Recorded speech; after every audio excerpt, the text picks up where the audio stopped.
is one of our two infectious disease experts who really has devoted himself to cystic fibrosis. So I am going to probably tease him without mercy today because he deserves it.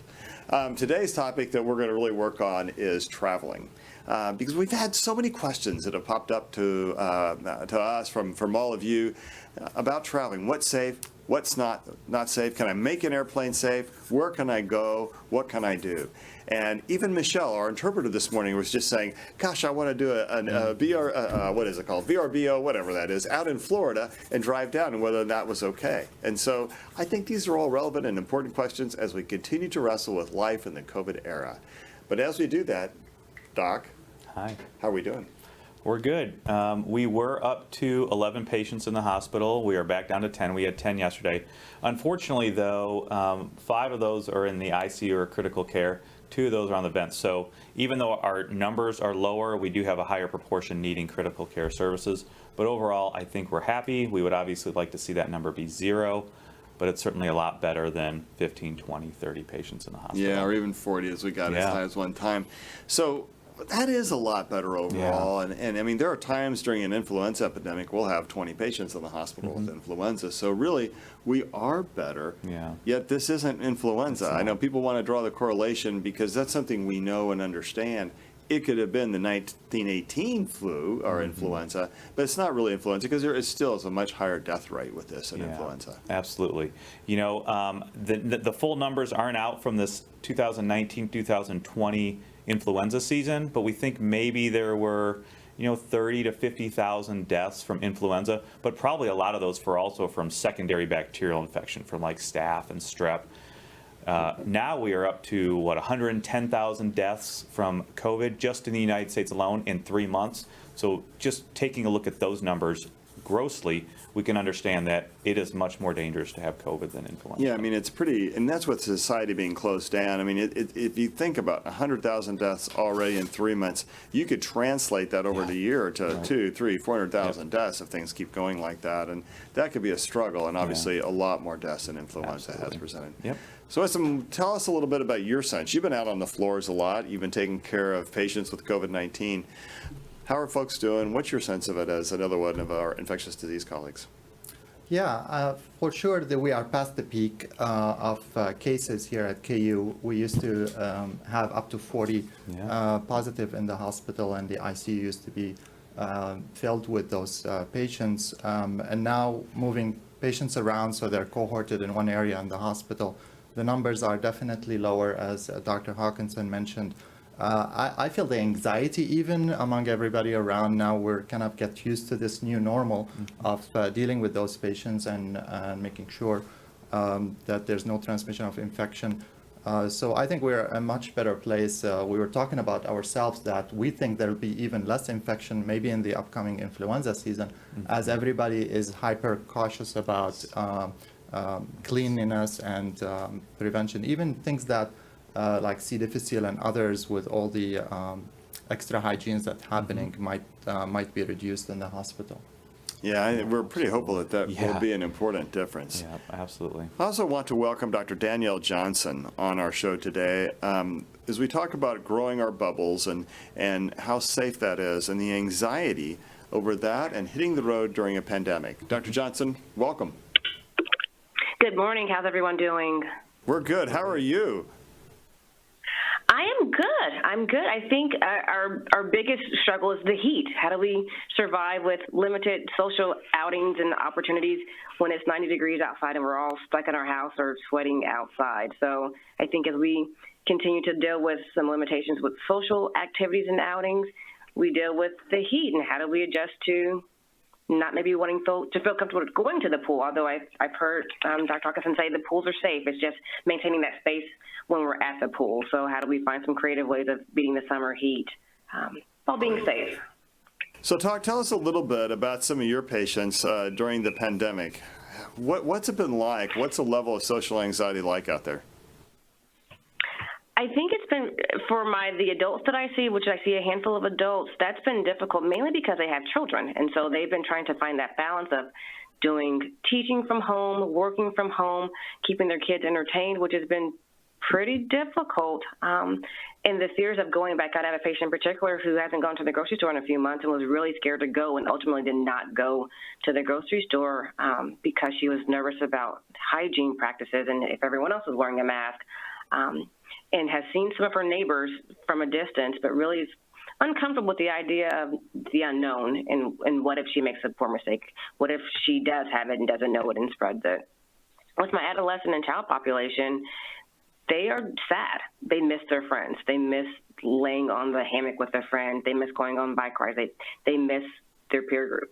And that's been really difficult, especially for those that are 17, 18 that may be graduating and they've lost out on the typical senior year. And what that was supposed to look like is not how it looks. And although we've had some nice replacements for drive-in ceremonies, it's just not the same. And so dealing with a bit of grief over the expectations of what life should have been for their senior year of high school or college or their freshman year, that things just aren't the same. And so how do we process the loss?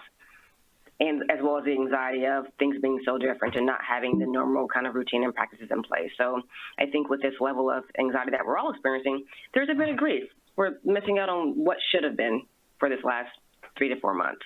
Well, it's a fascinating, it's a troublesome time in our country as well because we have protests over police brutality, we have COVID-19, and there's just a great sense of loss and anxiety, and that can really affect our mental health, Dr. Johnson. And so, what advice do you have for us to try and help with that? Because there's clearly reasons to have social anxiety, especially I think amongst African Americans.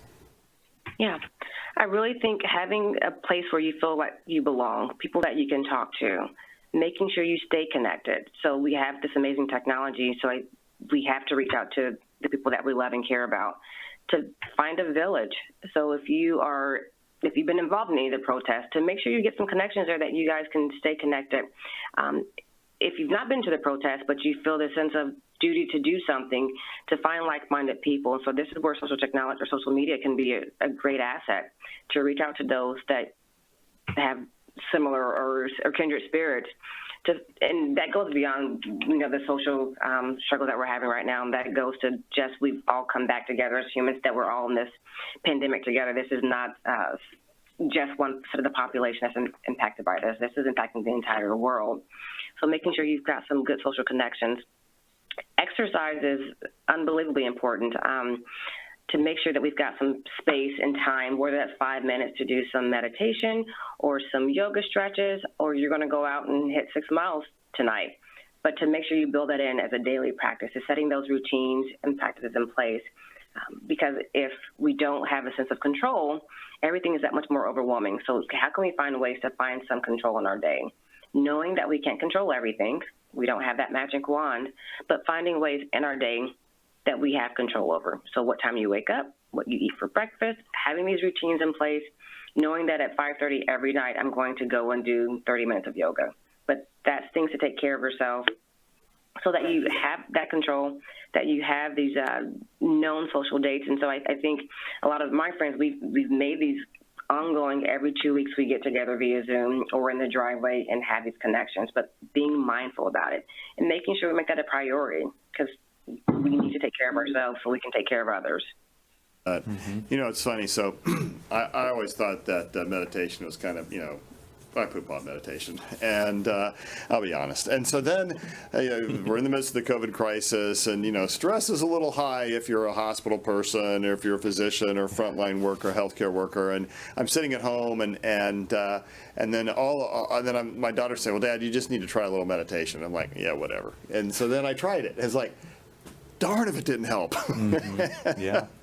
And I sat there, I was like, I got to try this a little bit more. And so now I do my little evening meditation before I go to bed. Oh my gosh, I am more relaxed. I can fall asleep. It's I just have to say, for those of you who maybe like me were doubters, even at age 60 with fading hairlines, you too can meditate, and it can actually help you feel better. So we have Jessica Lavelle, who's on the line with us this morning also. You know, we're getting a lot of questions from our community about working from home. You know, people are afraid about spreading the virus, and many businesses, including ours, have encouraged some employees to do that. And even as we start encouraging people to get back because we have to ramp up to take care of all our folks, we still have folks who we want to have stay at home, and you have to work at home. And how do you do that successfully? So Jessica is with psychologist Dr. Greg Dwalek, who's been on our program before, with some answers about how to handle some of the isolation right there at home. Jess?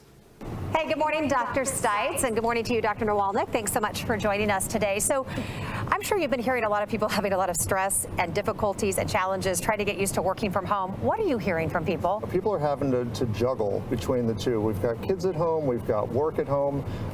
Structure tends to fall by the wayside. Schedules are out the window. People aren't getting dressed, they're not showering, they're just trying to work in sweatpants all day, every day.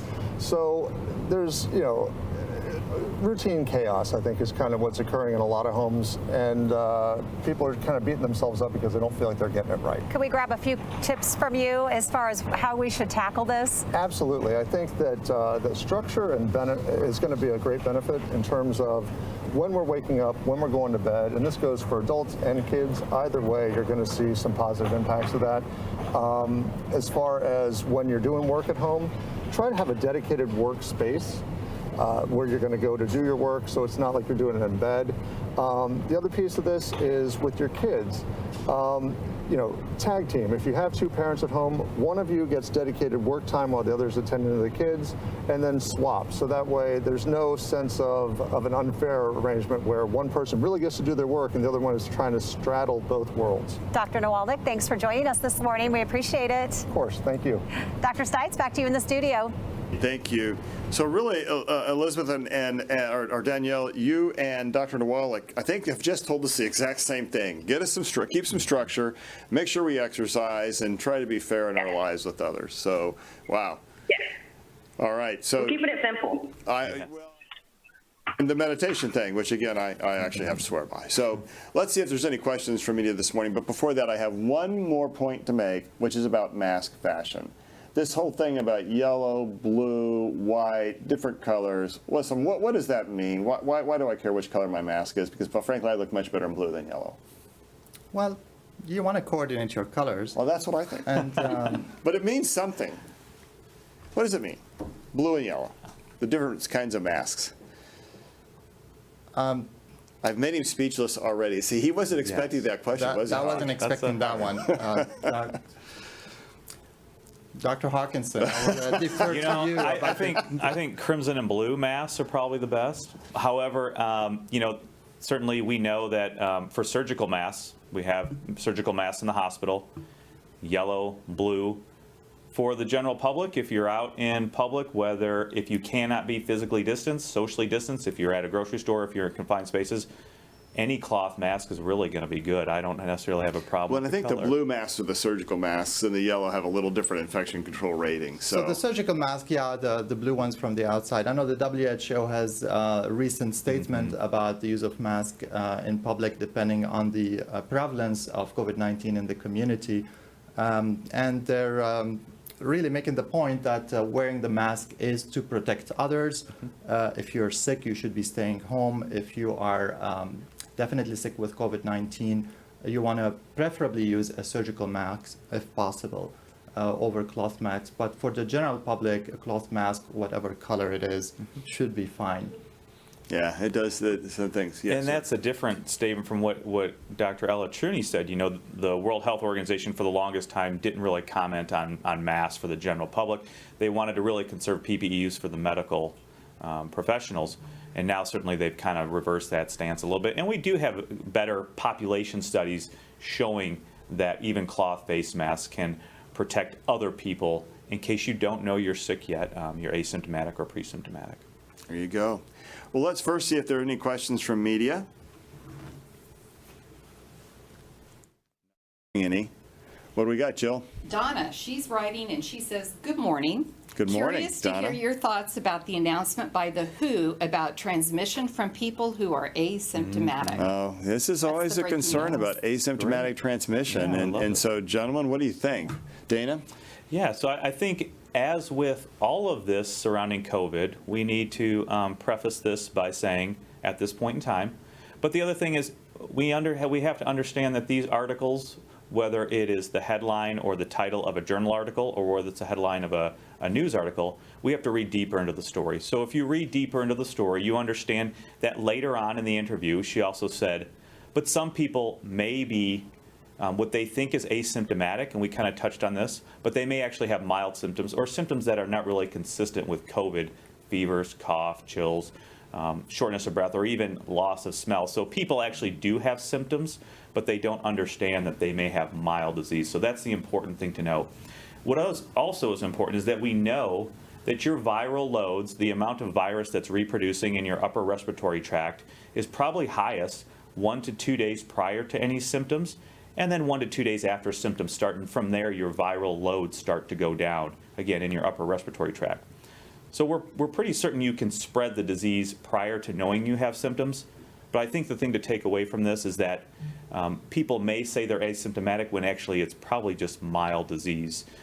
We still don't understand the full amount of people that are fully asymptomatic throughout the whole course, but certainly they could be pre-symptomatic or have very mild disease. So that's the important thing to note there. You know, I remember back in late February, before COVID had really become quite what it is today, or even before the outbreaks in New York had really started, I had gone to Utah with my daughter on a sort of personal thing, and you know, I had this little bit of a cough, and I don't think I had a fever or chill, but I was just a little bit short of breath, and I thought, well, it's the altitude or it's allergies and things like that, and it kind of persisted. It was just a little bit different. And I think to myself, you know, that could have been it. And I would have had really mild symptoms. Today, if I was doing that, man, mask, temperature check, all this stuff, I get a COVID nasal swab. But back then, you know, just a few months ago, there wasn't anything for me to do, and it's just odd. I'd love to go get the antibody check once we get it, but don't have that really right yet. And so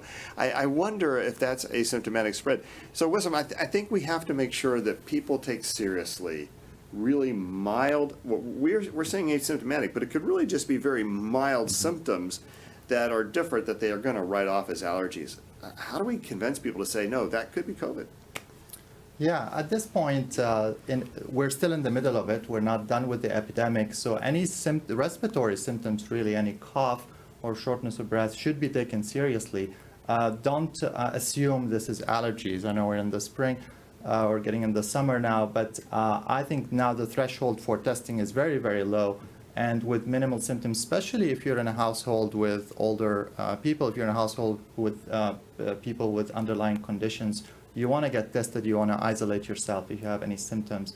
I don't want the WHO statement to be a reason to lax all the precautions and to stop wearing masks in public and forget about the social distancing. So that wasn't meant to mean like that. It was more of an epidemiologic statement to say, well, probably the spread from those asymptomatic is not as high as we thought it was before.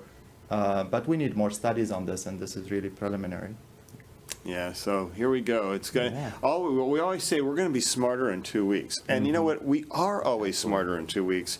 We're just not smart enough. There's just a lot to learn. A lot to learn. All right.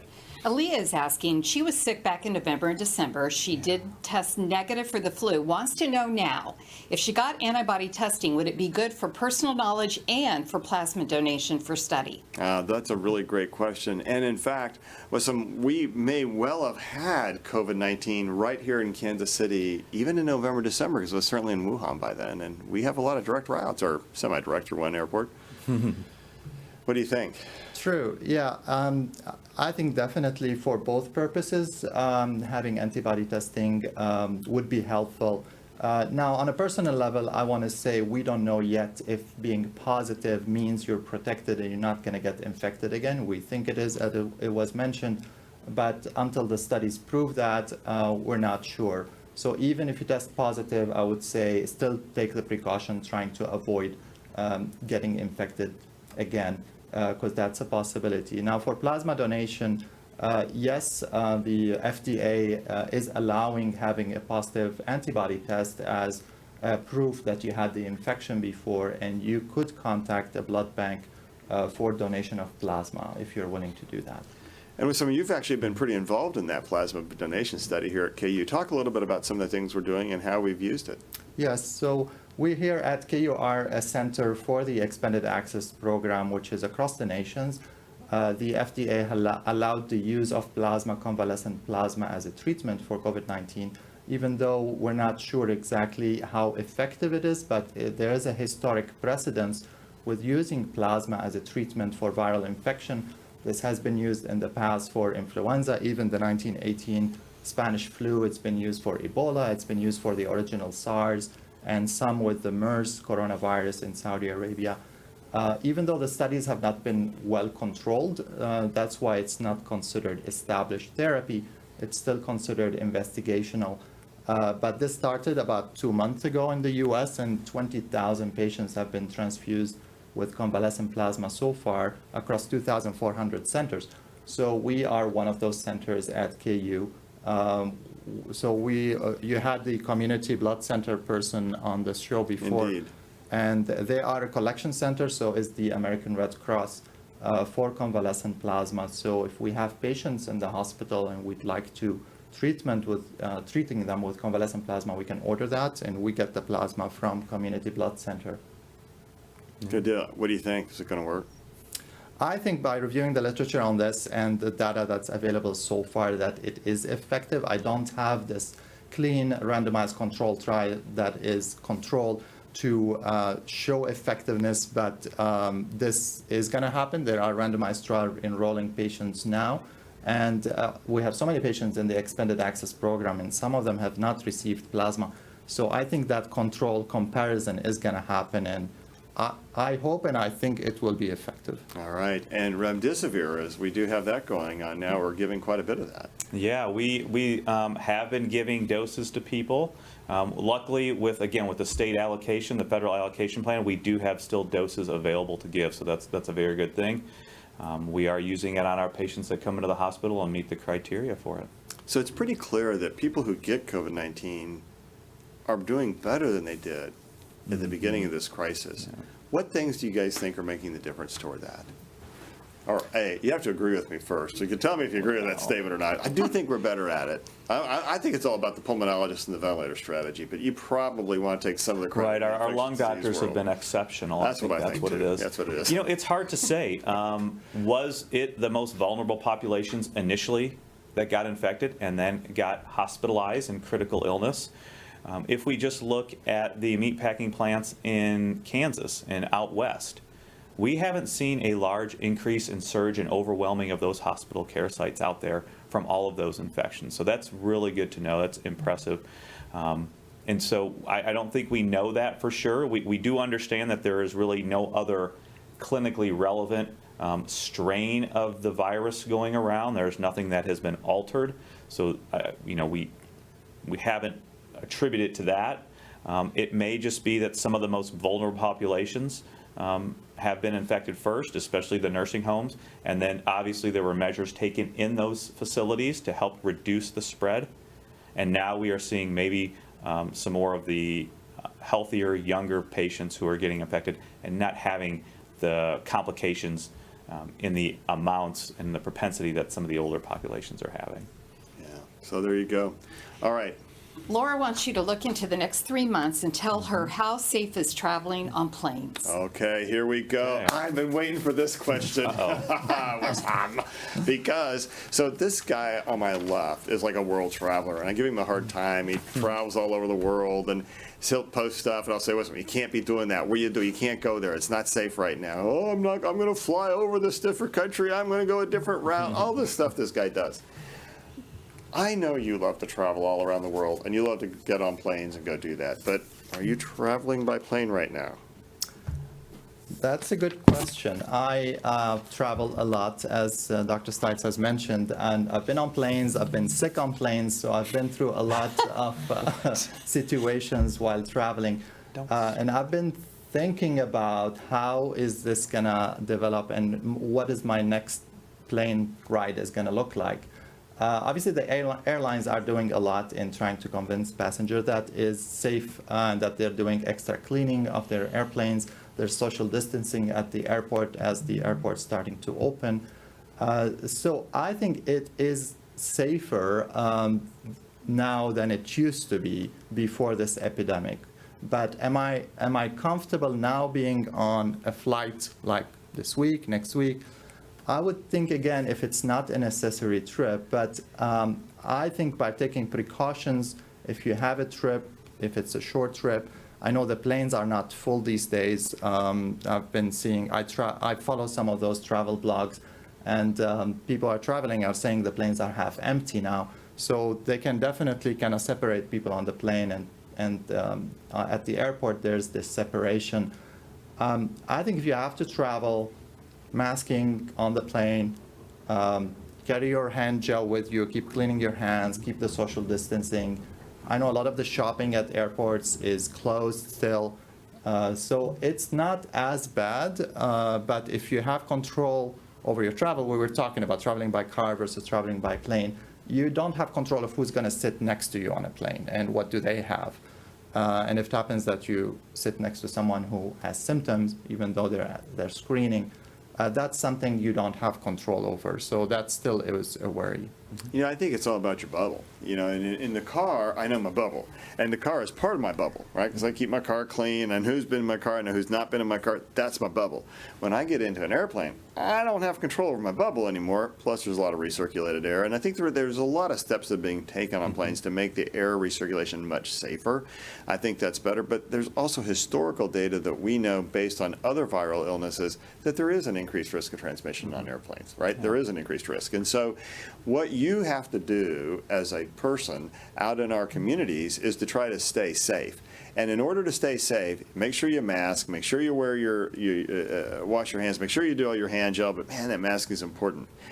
But Danielle, talk to us a little bit about the anxiety of hitting the road, because there's got to be some anxiety folks have around it, yet they do need to get out of town. So any advice you have for us about that?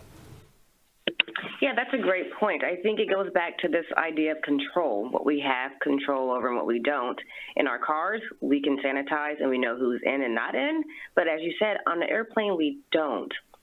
And so if we decide to travel because it's important to us for social reasons or for work reasons, it's getting the ability to find the things that we have control over. So making sure that we have our hand hygiene, making sure we have our mask, and also accepting that we cannot control the entire situation. So I think a lot of us may struggle with the idea that I have to accept what I can't change.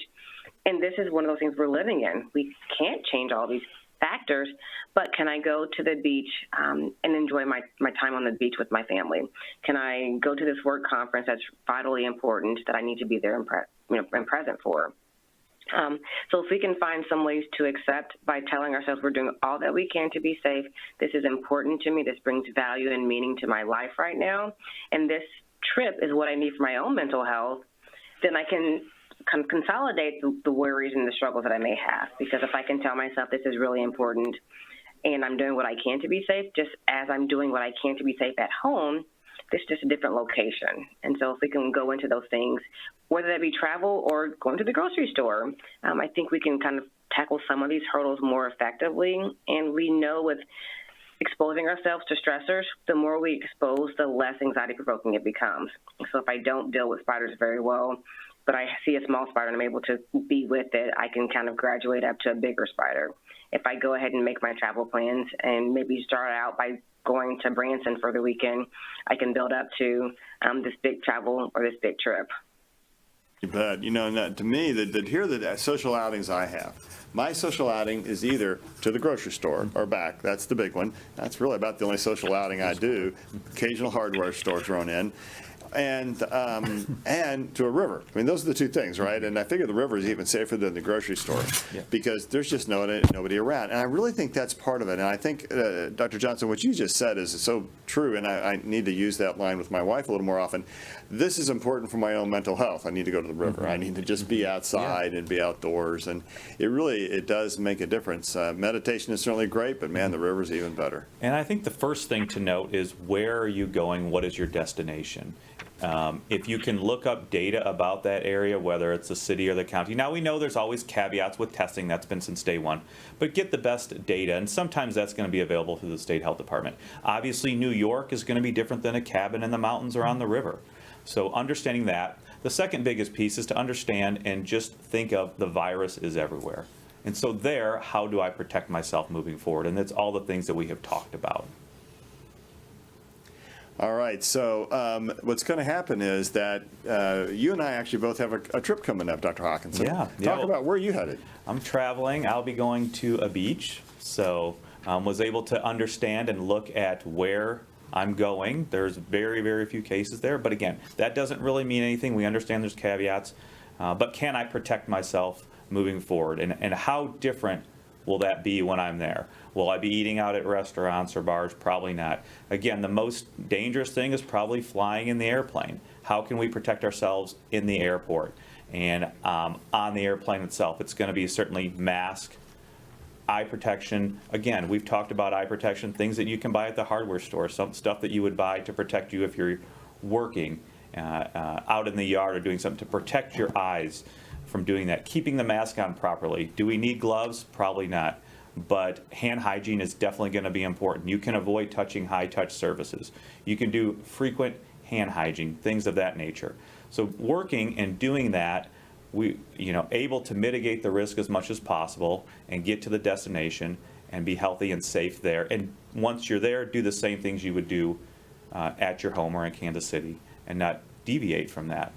Because really the social distancing, once you get to your destination, is going to be very important. If you can continue to social and physically distance, that will be important. I'm headed down to the Ozarks this weekend for a couple of days, and provided that that tropical storm Cristobal doesn't wipe out all the rivers in the Ozarks, which is actually distinctly possible right now. But headed down to the Ozarks, and then later in a few more weeks, I'm going to head out to Colorado and do a little fly fishing. So, but I think you could do those things safely, and being safe is incredibly important. We want to see how you're out there staying safe. So send your photos to medicalnewsnetwork@kmc.edu. Show us pictures of you being safe, and we hope you have a mask on while you do that. So, and as we move further into this, I'll also be sending pictures and videos, because we know, as you just stated, we have people who want to travel in the summer. We have employees who want to travel in the summer, and there are safe ways to do that. It will never negate the risk, but we can certainly teach you and show you how to mitigate and decrease that risk as much as possible. All right, so where are you going to go? So for now, I don't have plans for immediate travel. We have our infectious disease meeting in October in Philadelphia, but I'm not sure if that will be an in-person meeting or if it's going to be virtual. So waiting to see. I don't have immediate plans for the summer. But I want to add, because depending on the states you're in, some states have rules about if coming out of states with quarantine still. So do check your destination state and what the state rules are. And also check the KDHE rules, because they're going to have a little different take on some of that as well. So Okay, so this is building into a good discussion. Sean, he writes in. He's got family here in a bubble, family in another state in a bubble, and family in a third state, which has got grandma, so older people. Can they all get together at one person's bubble, and what are the rules when you get there? oh boy, this is always a hard question to keep everybody safe. Okay, so everybody on our panel this morning is going to have a part in this answer. I sort of have that thing going on right now. My daughter just came back from Chicago, and she's been in a bubble there, done a good job of staying in a bubble. We have a bubble here, my family in Kansas City. My wife's sister has a bubble. They live in the south part of Kansas City, and her son just came home as well. So, boy, there's like 4 bubbles there, and within that bubble is an 87-year-old. My wife's mom is 87 years old, and she's in a bubble. So we're trying to figure out, what do we do to keep everybody safe here? Should I just make people get tested if they're from Chicago? Should I make sure everybody wears a mask? How do we maintain social distance? Okay, ID experts, let's go. Wissam, you're up first. All right, so I would worry about the elderly and those with health conditions. I don't think it's a no. I've been asked that same question by a patient on our last telehealth visits. I think now as the numbers are going down, again, are we coming from a hot spot area or not? Because that could be a no. if someone is living or has been in a high-risk exposure area. Otherwise, let's say everybody's been doing really well in their own bubbles, and they're not in a high prevalence or transmission area, then I think it's okay to reunite. I would make extra precautions about the elderly and those with health conditions, about keeping that social distancing even in the house, and try not to get too close to them. Yeah. Yeah, I think that, again, understanding who is coming in, what is their bubble, have they been safe? And we talked about, there are cases that are continuing to go up every year, every day in the nation. So we know that cases are increasing. So understand where those bubbles are coming from. Understand also, and then we haven't really addressed this, but there is a little bit of data. There is a couple publications that show even mask wearing in the family household reduces transmission as well. Again, we haven't really focused on that and addressed it because it's hard to do on a daily basis in your household. So even mask wearing could possibly be an option, especially if you are in a confined space. Otherwise, if you can try and be outdoors as much as possible doing things, cleaning high-touch surfaces, continuing to do hand hygiene, avoiding touching your hands and face. And again, if you can avoid going out to restaurants and doing those things, that will help all the more. Elizabeth, how do we handle the anxiety around this question? Elizabeth, sorry, Danielle, how do we handle the anxiety around this question? Because I think that people will have a lot of anxiety and will have some confusion about it. We certainly heard it in this listener's voice. Thoughts? Yeah, that is a difficult area. I think we all face how do we manage our family relationships and friend relationships safely. And I think even for my own family, we've made decisions to keep our kids isolated for health reasons and making sure that we've got everything kind of tight-knit, which provokes anxiety because, again, it goes back to that idea of control. I need to have, 100% control of my environment, which is not reasonable. So I always tell my patients, we've got to lower the bar. We've got to lower the bar of expectations. As long as I can hit these baseline metrics of hygiene practices, hand hygiene, wearing a mask when I leave my house, doing the practices I know that I can reasonably do, then that's all I can do to kind of lower some of that anxiety. Being creative with having some outings. And so going outside and making these bubbled dates with family that maybe you, because they're elderly or they have health issues or you want to just maintain your own bubble, setting up tables outside that you all can stay socially distanced, yet be together, still talk, still have food, finding those creative ways to get together outside since it's now warm enough to be outside without fear of rain. Telling yourself that you are doing the best that you can. I think, again, this bar being so high that we have to do everything perfectly right provokes anxiety, and that's pre-COVID. For those that are perfectionistic by nature, that bar is so high that they must always hit, that creates anxiety. And so if we can lower that bar to let ourselves know, am I doing the basic things I need to do? Then yes. Am I taking care of my family the best I can and myself the best I can? Then yes. And so then what can I do to have fun? If I am more rigid with following these rules, I need to find some ways to have fun that meet that guideline. If I'm more loose, because some people have been more loose, how do I safely have a good time and relax myself while still being safe? And so being able to find some ways to know that I'm being safe, know that I'm still enjoying life, because when we get so anxious, nothing's enjoyable because everything's fear-provoking or anxiety-provoking. So finding those ways to make sure that we, Dr. Stites, meditate on a regular basis, that we do engage in exercise, that we do say, I'm going to have this time with my family where we can just kind of be in the moment. And so if we can actually be in the moment, really take it in, have these really good conversations, that will reduce the anxiety that we're experiencing.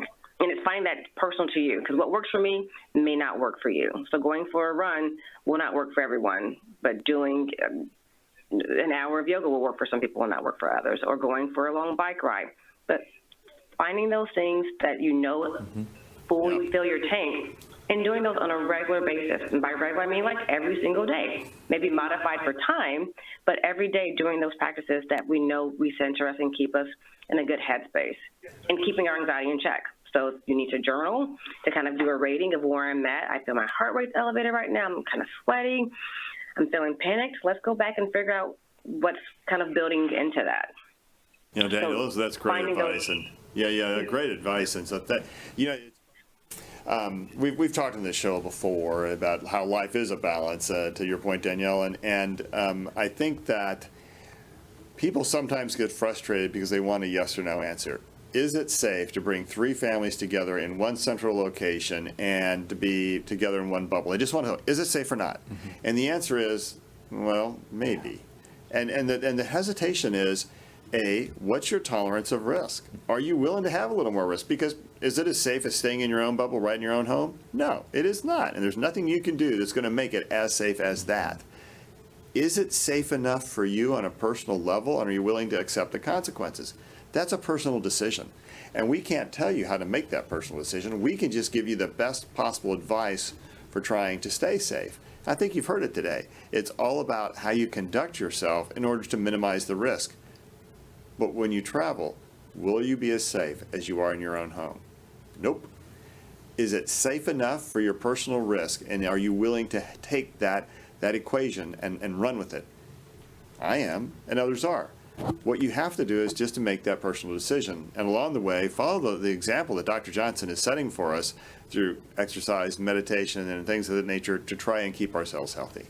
Jill, I think we have time for one more question. I know we have a lot, but there's great questions out there. Okay, I'm going to give you 2 really quick, and then the one that's a little bit longer. Stephanie wants to know, are you really flying? Do you feel safe? And will we hear from you? All right, Dana Hawkinson, will we hear you from you, Dr. Absolutely. There's a little bit of concern, obviously. Again, I think we have tried to promote healthy and risk reduction strategies. I'm going to be following those risk reduction strategies. The most risky probably is going to be in the plane itself. I think we can avoid a lot of the risk in the airport itself, just as being in a grocery store. But certainly we'll be doing mask, eye protection, hand sanitizer, all of that stuff. And I think doing that, and by that way, we'll certainly be able to mitigate the risk as much as possible. So are we going to hear from you, Hawkeye, while you're doing some of these travel? I will be doing some healthy education videos and pictures, and really trying to promote other ways that other people can be safe as they continue to move out in the summer and travel, should they choose to do so. So that's going to be one way we'll be staying in touch with Hawkeye, even while he travels, and we'll get a real experience. And don't encourage Dr. Al Trini to get back on a plane too much, though, because we know first thing he's going to do, he's going to jump and fly somewhere. He does like to go across the oceans. He does like to go across the pond. And so what do you think? Are you comfortable with his traveling by plane? I think that's a good start. If I want to start traveling, I'll probably do it locally and shorter flights, less than 4 hours kind of flights. I'm not planning any international trips now. The quarantine rules makes me a little bit nervous with international travels, because you might have a second wave in a country and be stuck and not able to come back, or you might be quarantined when you come back. So that makes me kind of pause. But local flights, I would be more willing to, Yeah, there you go. Holly has international travel planned. She's asking about children. She doesn't say the age. How do you keep them safe when you do it? Yeah. Well, so what do you think? Traveling internationally with kids. Yeah, okay. So I don't have children, but Dr. Hawkinson, maybe you'll have more experience with that, traveling with children. I think the rules are the same for children and adults. I know there's an age where the masks are not recommended, but really the hand hygiene would be the things to stress, and having control over the environment as much as you can, knowing where your kids are, what are they doing at all time. But I would say the rules are going to be the same. If it's a must-travel international situation, then following the same recommendations would be what I would say. And Dana, this thing about kids, they may not be the vectors we thought they were anyway. They don't get as sick when they get, by and large. They can get really sick, but by and large, they don't get as sick with COVID-19. And B, they may not be spreading it to others like we thought originally. Yeah, we don't think they can spread it, again, based on indirect evidence, looking at secondary contacts, as easily as adults can spread it. They still can spread it. Obviously, if you are going to be in close proximity with them in a hotel room, in a VRBO, in an apartment or something like that, there's still that possibility that they can still get infected. And we understand, and we've talked about this, it's more difficult for them to physically distance. It's more difficult for them to do adequate hand hygiene. they are probably too young to do face masks. Even if they are of age to do a face mask, they're probably going to be manipulating and touching themselves in their eyes, their nose, or mouth anyway. So it is a little bit more risky, certainly, than an adult would be. And final question. Robin says, how do we encourage people to get tested when presumed positive or asymptomatic means loss of work? All right, boy, Yeah, that's a really that's a hard great question. question. Okay, how do we get people to be tested if you become positive and loss of work? So this is a philosophical question more than a medical question. And Danielle, I'm going to turn to you here in just a moment about this. When we're in a workplace, we owe it not only to ourselves, but to everybody around us to keep others healthy. If you're positive, it means you may be having other people at risk because of your being positive and spreading it. Now, I recognize that that could hurt you at work, and that's hard. And every company treats this a little differently. I mean, okay, we have our own policy. If you're positive here while you work and we get tested positive, we're going to keep you whole while you're off. But not everybody does that, and so I know there's got to be a lot of fear and anxiety. What I would urge you to do is to remember that COVID-19 is not influenza, and that if, like going to work when you're sick, if you make someone else ill, or they get SARS-CoV-2 and then they take it home to a loved one or an immunocompromised or older person like me, then you could be responsible for somebody else perhaps not surviving that illness. To me, that's the balance. That's the social equation we all have to follow right now. And social equations like that are hard. They're hard because you don't want to lose your job. But you don't want to be the cause of somebody losing their life. There are times when social justice has to overcome our personal needs. And I think that's one of them. Danielle? Completely agree. That is a hard question. I think for those that have less financial means, the idea of not working means not being paid. And then how do you deal with that consequence for your own immediate family, and which may make it harder to think about the society as a whole. I think in the States we are quite the individualistic society versus other countries in which it's more collectivistic, in which they've also seen their numbers, I think, dive much deeper or dive much lower, much quicker, just because there's a sense of community in that I take care of my brother, and that we're all brothers, and so we take care of each other. And the struggle here is that there's such a disproportionate impact of COVID. I think I've heard everyone mention how the disproportionate impact from Wyandotte to Johnson County, and I have psychology interns that ask the question about, well, why is Johnson County's number is so low and Wyandotte County is so high? And you think about the social status of the two counties, given that people in Johnson County are more likely to be able to work from home versus Wyandotte County. And so we've got these kind of inherent barriers to how we address this issue. And so, again, I wish I had this really black and white answer to that question. I would say we all should take care of each other. We all should be at home. There is this real impact, though.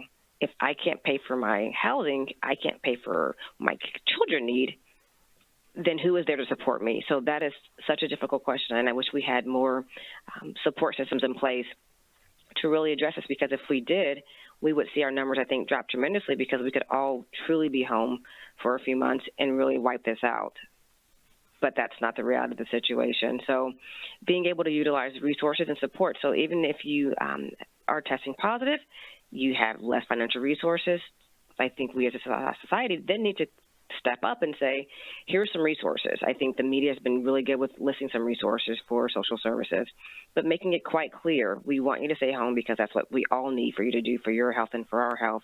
And here are some resources that you can utilize. And so being able to dial, I think it's 311 398 WAY is a resource. Going to your local health department is a resource. Calling your doctor to say, hey, do you know of anything? Is there a social worker there that can kind of key me in? So being able to then say you are positive, here are some resources that will help in this process if you need financial or housing or food resources. So I think although as a healthcare system, our job isn't to provide these other resources, if in the system we had some options of you are testing positive, do you have financial concerns? Do you have food concerns? And if so, here are some local resources that may be of help to you so that you can be at home safely, taking care of yourself and taking care of the rest of us by being home. I think that's exactly right. absolutely. So, Dana, you or Dr. Alatrini, final thoughts? Wisdom? So again, I want to mention that this comparison with influenza always comes up. In my mind, I would put the regular common cold coronaviruses as the low pathogenicity, low impact pathogens. I would put influenza in the middle as medium pathogenicity, high impact on the community. And this new coronavirus is high pathogenicity and high impact. So definitely more severe, and we have to treat it as such. Yeah, thank you. Okay, Hawkeye. Yeah. You got to be safe out there now. You know, again, I think it's important. I'm glad and I'm happy that the World Health Organization has now come out and said that, you know, face masks will help. And the thing that we want to do is reduce transmission. And we know that even Dr. Fauci had said, I wouldn't wear a face mask if I'm ill. But unfortunately with this, you don't always understand if you're ill or have the infection because of that pre-symptomatic phase, because of those other populations that may be asymptomatic or have mild symptoms. So it's going to be important as we move forward. And again, I think this was a good thing in the demonstrations and the protests. A lot of them were wearing masks. Although not physically distanced, they were wearing masks. We know that wearing masks can help. We've seen that in the small studies and the exposures of the hairstylists and their clients. So continue to wear your mask, continue to wear, do hand hygiene frequently and appropriately, and really it comes down to continued personal responsibility and reducing the risk of spread as much as possible. Yeah, and in that example of the hair salon, I believe that no one has been developed So far, SARS-CoV-2 or COVID-19.